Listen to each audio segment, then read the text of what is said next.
I was watching GinnyDi's video on how to make your D&D players not talk, but actually fight. And good video, first of all, but it reminded me of something that really frustrates me, that really bubbles in my chest. I guess this is my hot D&D take, in that when playing D&D 5e, the first and most important thing to do before playing is learning the rules, right? Is genuinely getting a proper feel for how to play the game the way it was meant to be played. Because I keep hearing problems people have with 5e, or problems that people have with playing D&D that are solved by knowing more rules, and I understand that doing homework is hard, that it is annoying, but it helps.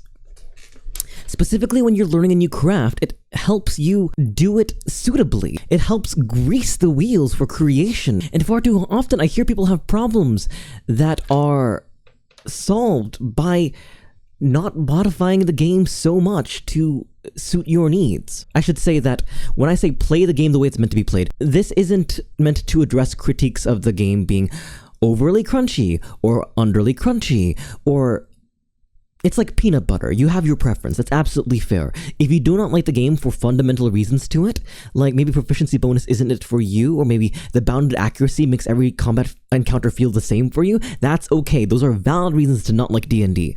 But an invalid reason to dislike D&D is to go, oh, I gave my player +3 armor in the first encounter and now nothing hits it. Or, for example, with GinnyDi's video, the person writing in said that there's an issue with our party always talking our way out of a situation. They want to be able to have combat.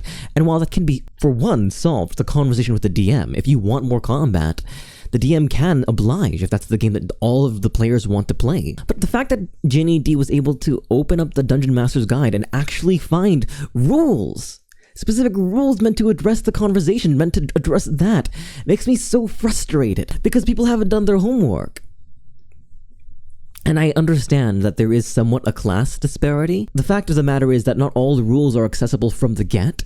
Many people are starting off with starter sets or the basic rules, or maybe even some repositories that upload Wizards of the Coast media without Wizards of the Coast's permission. Like, not everyone's going to have the rule books to be able to pore over and figure things out, and not everyone wants to. People want to play games, people want to have fun, but if you want the most out of your hobby, you need to do the nitty-gritty. You need to do the research. You need to know why it is exactly things occur the way they do. There is a reason why D&D spells have an aura, an amount of damage, a range. It's not just for people who play grids. It's because these things matter. Distance matters. Perception matters. The more fast and loose you play with the rules, the less the game holds up. The less the game keeps together. I run very, very traditional D&D. Genre aside, because I've gone between, Space Odyssey versus Darkest Dungeon-esque, Eldritch Horror, or I've run a lot, but generally the paces of the game are very, very simple. I run the game basically on the traditional tiers of play, where levels 1 through 4 are local heroes, where levels 5 through 10 are heroes of the region. I run games very traditionally. And maybe my players haven't been mean enough to me, but I have never gotten complaints for that. I run D&D very close to, I believe to be anyway, very close to what the game was intended to be played. 3 pillars: exploration, combat, social encounters, or encounters. I've had this bubbling in my chest for a really long time that I guess I'm just spewing out for all of you now. I hate it when people get mad at something for something that it's not meant to do. Or better yet, get mad at something for not understanding it. This is where we go beyond D&D to any medium, any media literacy and all that such. But is it really that deep? Is it such a avant-garde idea to say that, hey, meet something at its level? Give it a fair shake? Before you try to get what you want out of something, understand how something works first? I tried learning After Effects way in the past, maybe 2020, which is way in the past for me now. I tried learning After Effects back in the day, and I tried immediately to just look at hey, how to do this animation, this animation, this animation. And when I opened it up again, I was so overwhelmed by all the different effects and different features of the platform. So when I started learning it again, when I went through the tutorials that explained how a timeline works, how the docks work, the super boring intro stuff, they taught me what a cursor was in these tutorials. By the end of them, as much work as they were, I never felt more empowered in the space. And I'm able to do a whole bunch of fun stuff now, like this.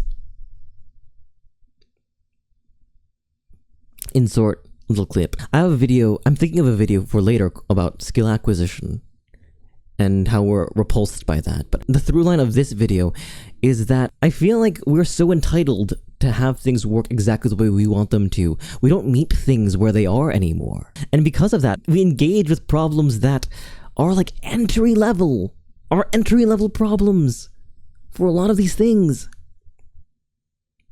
I know not everyone has access to the books, but there are ways. There are not very labor-intensive ways to get that information that is locked behind a paywall, specifically with D&D. But it's just too much effort. And just too much work. And I respect the hustle. I respect making content out of very obvious things. That's what I do all of the time. My entire content base is based on rehashing very popular but hidden truths. But I don't know. At some point, I kind of want you to do the footwork. At least for this. Ding ding ding, 10 minutes.